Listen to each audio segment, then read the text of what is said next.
Hello, this is Louisville Now, and we are at the Louisville Pride Center. I'm Gary White, and I'm here with Ebony Cross, who is the Executive Director of the Louisville Pride Foundation. Thank you for hosting us here today. Anytime. Let's start off talking about the Louisville Pride Foundation. Can you tell us a little bit of history and some of the services that you offer? Absolutely. So the organization started in 2014, and we opened up the center in October of 2022. And we have a host of different programming, services, resources, educational information, and a little bit of fun that we offer here at the center. So what is the mission of the Louisville Pride Foundation? Our mission here is to celebrate and lift up the LGBTQ community while offering a safe space and any type of resources that we need for our people. I know you started something at the end of last year, a food pantry. Yes. Is that correct? Yes. Tell us a little about that and how that's working. So we started the food pantry in October of last year in partnership with Dare to Care, and we run it twice a month, every other Wednesday from 5 to 7. And anybody's welcome. Okay, and I'm sure you could take some donations as well. Absolutely, right? Yes. We have a list on Amazon of our non-perishable items and items that we just run out all the time that we always need replenished, and anybody is free to drop off donations here at the center. So you talked a little about some of the services you're offering. And I know it's an opportunity for community gathering as well. Yes. And behind us, we have some of the creative art. Absolutely. That's part of, what is the Paint with Pride? We do Paint with Pride on Friday evenings, and everybody is welcome to that as well, and it's also free. So we don't charge anything for any services here at all. And obviously a lot of talented people come. Yes, believe it or not, a lot of them come in and have no idea how to paint. So it's always fun to see what they come up with, and these are some amazing portraits and pictures that they painted on canvas, and we provide all the supplies for it. Oh, so wow. we just want you to come in and just be an inspiration and throw some paint on the board. Now, I know you have some upcoming events as well. Can you tell us a little about that? So June 28th at the Marriott Hotel from 2 to 7, we're having a pool party, kind of like a end of Pride Month bash, and it is open to the community, and tickets are currently on sale at events.com. Okay, great. Now, we're going to be talking later in the show with some individuals about the Kentuckiana Pride Foundation's festival that's coming up this weekend. But you are going to be taking part in that as well. I am. You're a Grand Marshal. I am. Well, you know, we work closely with Kentuckiana Pride, and we wanted to make sure on both sides of organizations, we wanted to make sure that it was our mission to make sure that we work together, not only with each other, but also other organizations as well. So I am privileged, and it is a big honor that they chose me and selected me to be one of the Grand Marshals this year.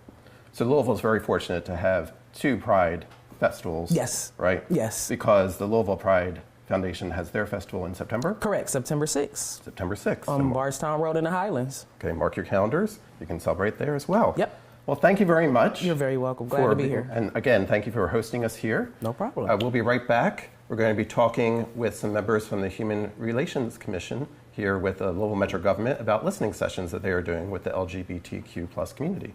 Thank you very much. You're welcome.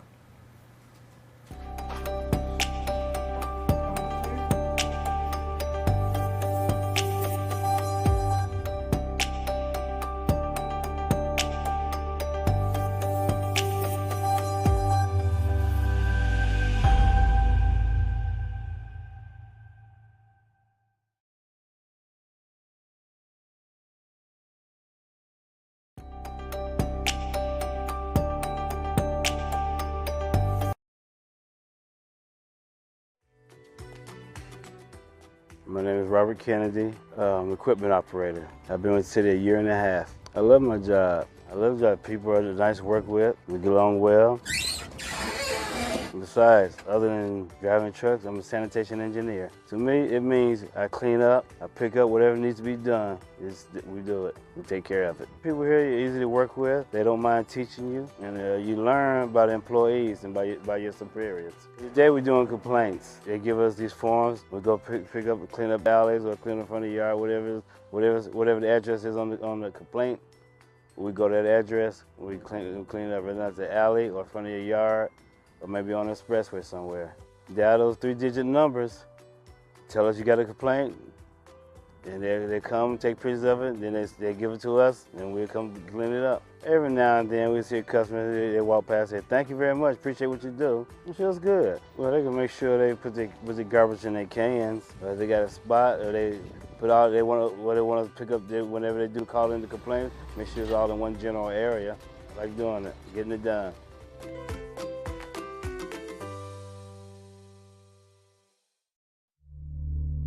Copper wire theft is robbing us of our safety. Thieves are targeting our essential infrastructure, darkening roadways, disrupting emergency services, shutting down internet networks, and causing over $1 million in damages just last year. Copper wire theft is illegal. Mayor Craig Greenberg's Copper Wire Theft Task Force is getting results, but your help is needed. If you see something suspicious, call Crime Stoppers at 502-582-CLUE. You could get a $5,000 reward.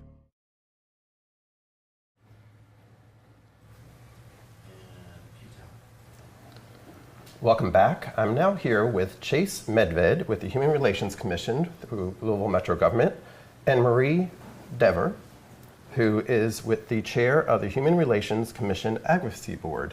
And we're going to talk a little bit about listening sessions that you all are doing with the LGBTQ plus community here in Louisville. So how did this project get started? So I like to talk about the work of the Human Relations Commission. Not a lot of people know that we exist, but the Commission investigates discrimination in Louisville and Jefferson County. And one of the projects that we just discussed, we saw a need for, were these listening sessions for members of the LGBTQ plus community. So I think Marie had the idea, and then we kind of ran with it.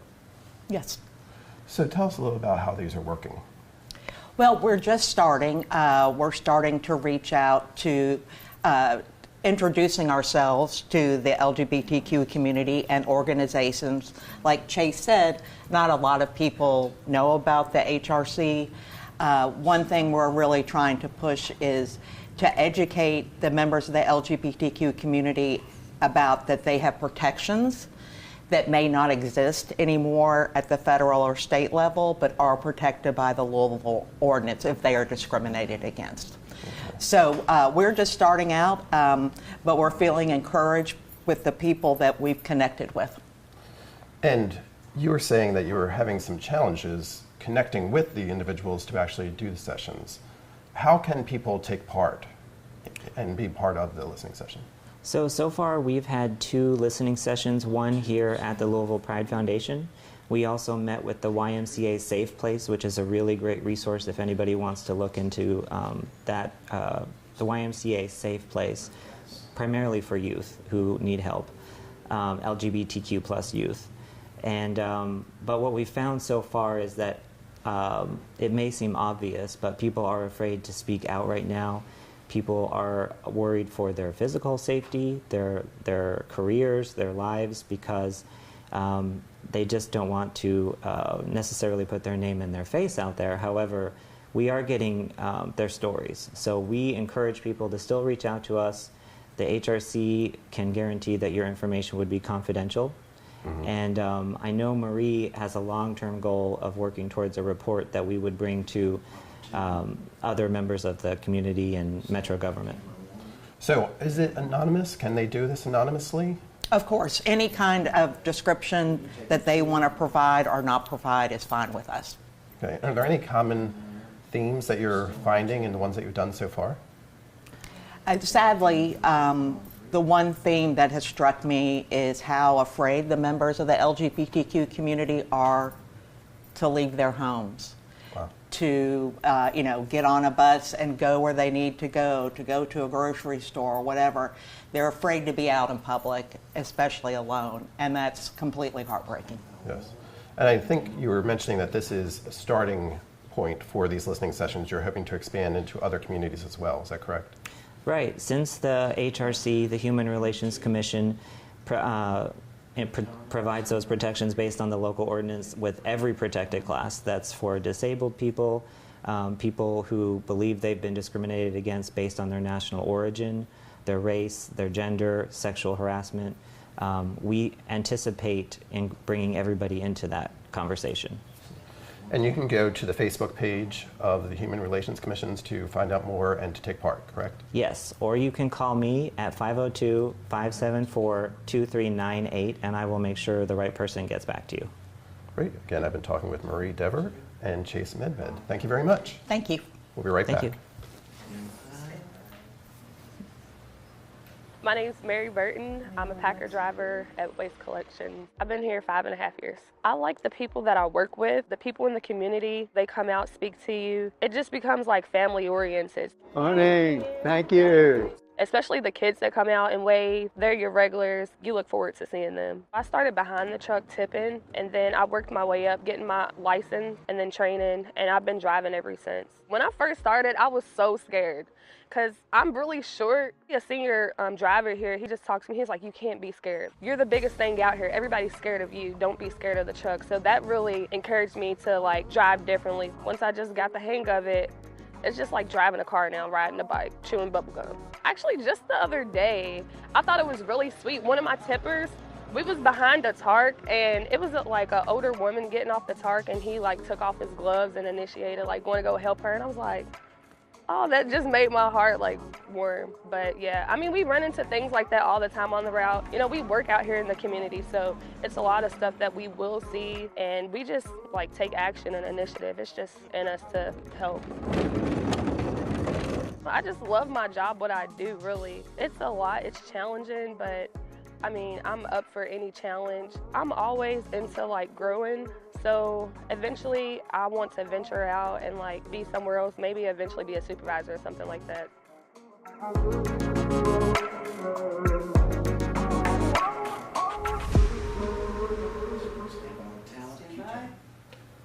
Welcome back. I'm Gary White with Metro TV, and I'm here now with Stuart Walker, who is with Sweet Evening Breeze, which is a transitional housing organization.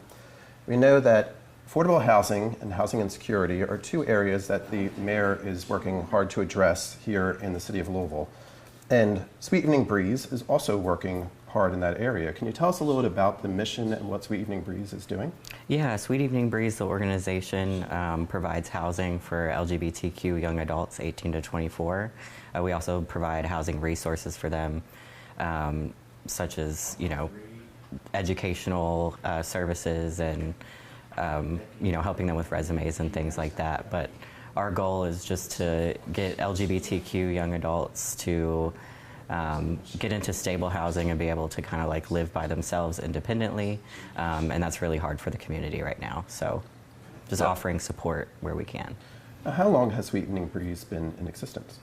So it started in 2019 when some grad students from U of L were doing a research project on houselessness with LGBTQ youth. They found some really shocking statistics about that. And then while they were researching, they also found out about Sweet Evening Breeze, the person. And they were very inspired by her story, so they started our nonprofit. I came on in 2021, and we've been offering services since then. So we've been open for a little over 3 years now, and we're happy to be here. And the shelter facility is named after an individual with Kentucky roots. We're going to hear a little bit more about Sweet Evening Breeze from a local filmmaker who's done some research there as well. But how can people continue to support this organization? Well, there's many different ways. We do outreach every week where we go out on the streets and we hand out food and hygiene products. We always need donations for that, so there's an Amazon wish list on our Instagram where people can send donations directly to our office on Barrett Avenue. And then we, of course, take monetary donations as well. But I think the most important way that people can help is to educate their friends and family members about this issue, about LGBTQ houselessness, especially for youth, and to just be in conversation with each other about this. And how can people find more information about Sweet Evening Breeze? Several different ways. The best way would probably go to our website, sweeteveningbreeze.org, but we also have an Instagram, Facebook, and then to find out about Sweet Evening Breeze, the person, there's several different options, which I'm sure you'll talk about later, but yeah. Great.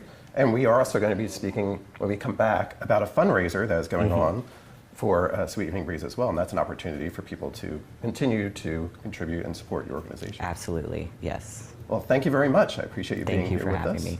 And we'll be right back with more here on Louisville Now. I'm Jaron Bonifine, and I work for Clean Collaborative. We do a whole lot. We go around the city and we try to make sure that we're cleaning the roadways, the overpasses in different neighborhoods and stuff like that to make sure that we're keeping our environment clean and making sure we're keeping our ecosystem right. Day in the life of Clean Collaborative, I say we get here, we make sure we're doing our stretches and stuff because that's the most important thing, because if you don't stretch, don't get yourself right for the morning, you risk injuries and all that type of stuff. But after that, we get our assignments for the day, our different routes, where we're gonna be at our areas and stuff. And then after that, we hit the road, we get to it. The biggest thing I wish people knew about Clean Collaborative and just us in solid waste and bulk waste, we need the community's help. Like, it can't just be us, volunteers and just different things, like just making sure that we all do our part. Like you said, we all want a clean city. We want our kids to grow up in a clean city, our nieces, nephews, and everybody else. So that's my main thing and my biggest goal, or just what I would ask other people, you know what I mean, to consider when they're out on the streets and stuff like that. Don't throw stuff on the ground, you know what I mean? Like, because we got to come back and get that. If people just start throwing stuff and they start piling up, you're just going to have a whole city just full of trash and stuff. We don't want that. I might get an extra piece of paper, or I might go a little bit further than the 6 feet rule that the city has applied. So it's like, that's my biggest thing, like just doing a little extra, you know what I mean?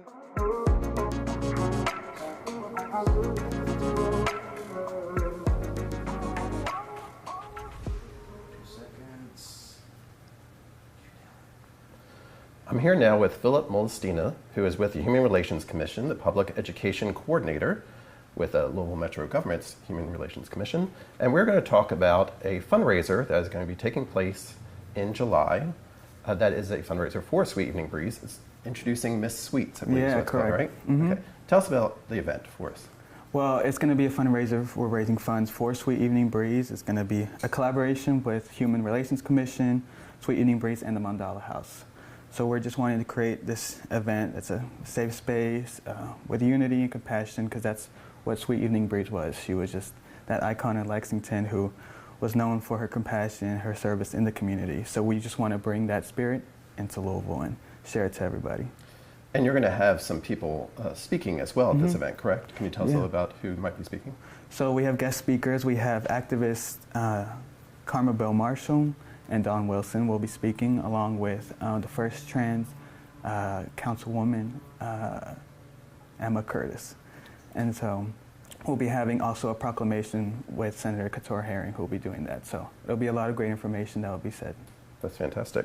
And a film screening also, is that right? Yeah, it's going to be a packed day. We're going to have film screening of a documentary about the LGBTQ community in Lexington, and that will touch base on Sweet Evening Breeze and what her story was just a little bit. So we'll have a film screening, some music, some good food, some good people. So it'll be a great event to turn out to.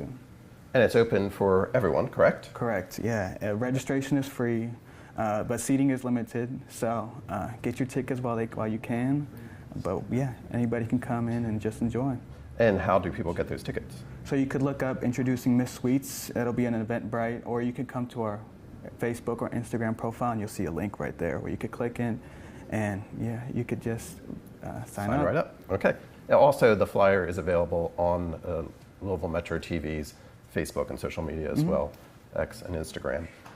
What are the dates and times for this event? July 11th, 6 p.m. At the Mandala House on Baxter Avenue. We'll be doing the guest speakers, the film screening, everything starts at 6 p.m. and that'll carry on throughout the whole night. Fantastic. An opportunity to help raise some funds for a great organization, Sweet Evening Breeze, right here in Louisville. Correct. Thank you very much, Philip. No problem. Thank you. All right, we'll be right back with more here on Louisville Now. I am Chris Sullivan. I am with Solid Waste Management Enforcement. What I do is enforce the ordinances set by Metro Council. We more so educate our residents in terms of how to properly set out their garbage, their yard waste, as well as recycling, and as well as making large item appointments. I maintain 4 zip codes. It can be anything as someone complaining about a mattress that was laid out in their alley. And best case scenario, a lot of times it was just where people are still confused with the old way that we used to do things, where we used to have a junk week. Been with Louisville Metro for 19 years now. Over my time at Louisville Metro, I've met a lot of wonderful people along the way and learned a whole lot about this city. And we have some really great residents that are very enthusiastic and very proud of their communities. It's a partnership that we all play a part in it, and we want to work in conjunction with our residents.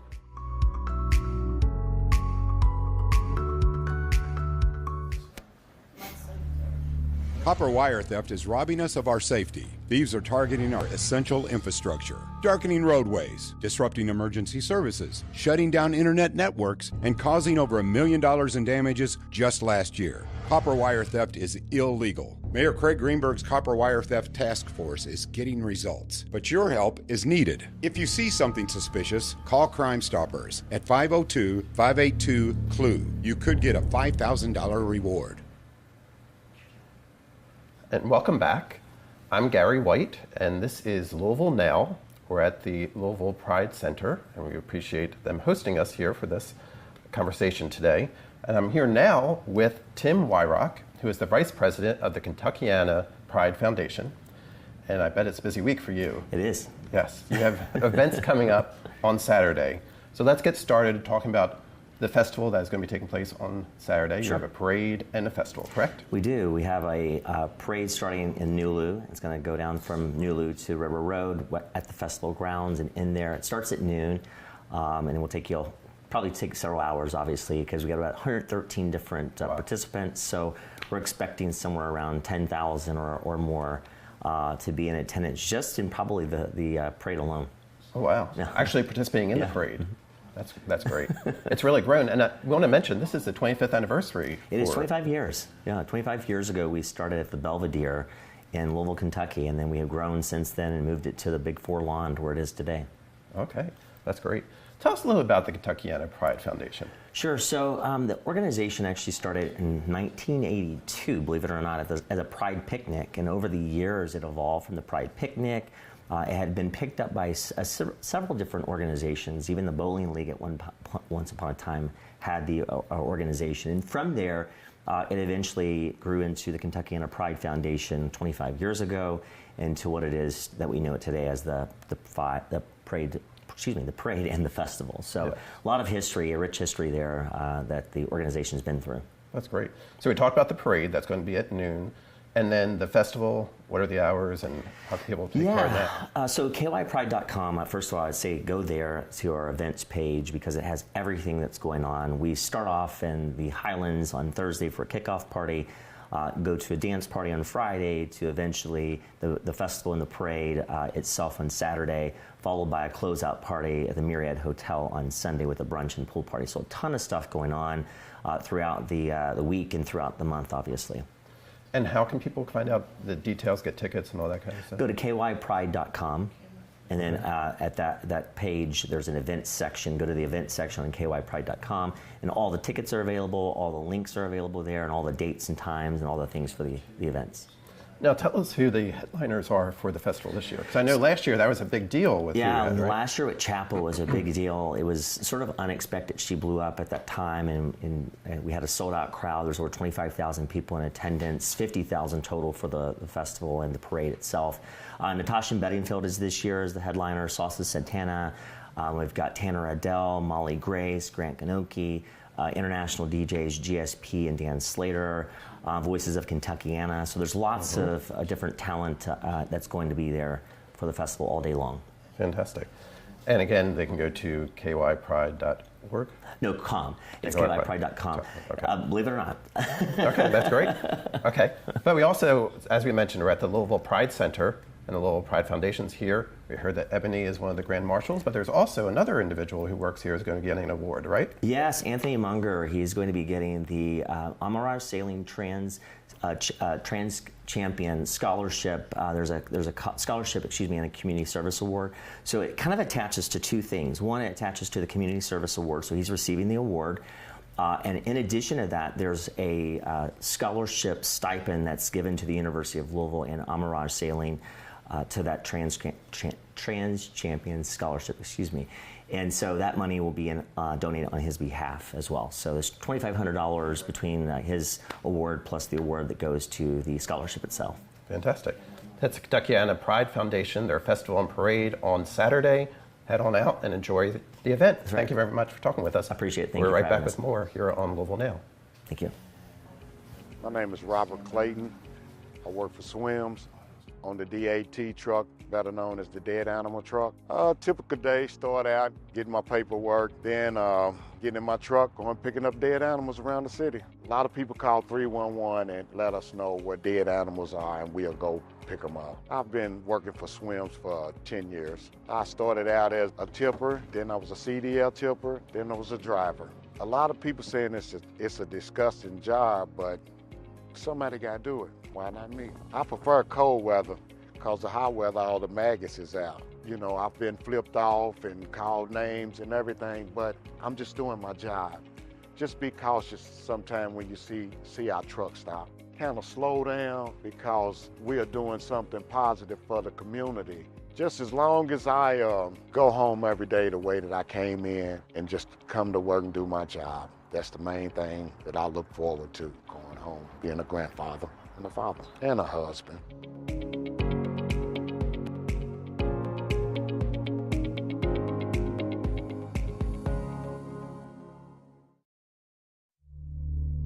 Copper wire theft is robbing us of our safety. Thieves are targeting our essential infrastructure, darkening roadways, disrupting emergency services, shutting down internet networks, and causing over $1 million in damages just last year. Copper wire theft is illegal. Mayor Craig Greenberg's Copper Wire Theft Task Force is getting results, but your help is needed. If you see something suspicious, call Crime Stoppers at 502-582-CLUE. You could get a $5,000 reward. Welcome back to Louisville Now. Now I'm being joined by Travis Miles, who is a local screenwriter here in Louisville. And we've been talking a lot about Sweet Evening Breeze. Travis, you've literally written a screenplay, the story of Sweet Evening Breeze, right? I have, yes, that's right. Okay, can you tell us a little about them? Yeah, absolutely. So I started researching in probably about 2019. I saw a book about weird Kentucky, and it was just different facts about Kentucky, and saw an entry of her in there, and I thought, that just seems like a fascinating story, so I want to hear a little bit more. So she was an African-American individual, born in the early 1900s and lived until about 84, so lived a long life in Lexington. By today's standards, we would probably say gender fluid. She would wear both men and women's clothing, and just was well loved in the Lexington community, especially for that period of time. I just thought that was a fascinating thing. She hung out a lot with well-to-do people. She worked at the hospital, and really was known for her generosity. She would see troops off, going to war. She would take care of her neighborhood community, take people groceries and that sort of thing. So she was just a really supportive individual. Really supportive individual, and really, like I say, really did a lot, and just was really loved, and so that just fascinated me, and so I just really wanted to dive in more and learn more about her because of that. So, and I believe that Sweet Evening Breeze was friendly with one of our former governors, Governor Fletcher, right? Yes, who was actually, a doctor at the hospital. Met him at Good Samaritan Hospital, and just good friends with them, and a lot of people around the hospital. Like I said, a lot of people who donated to the Good Samaritan Hospital, and she just really lived her life to the fullest. Something we could all sort of learn about.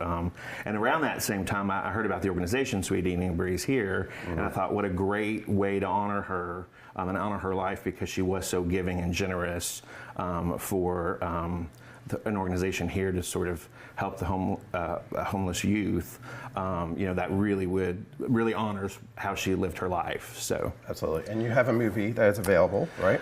A script that's available. I've been pitching that. It's gone through a couple of rewrites and that sort of thing, but it's been finished for a couple of years now. But I think it's just a fascinating story to tell. I just wrote the script about her, and there are lots of definite truths and lots of sort of legendary stories where You know, maybe based in truth, but you know, but they'll have to read the screenplay to find out, or right? watch the movie. That's right. Exactly what the movie's made. So that's more information about Sweet Evening Breeze with Travis Miles. Wrote the screenplay on that. Thank you for sharing that story with us. Thanks so much. I appreciate it. And thank you for joining us for Louisville Now here on Louisville Metro TV.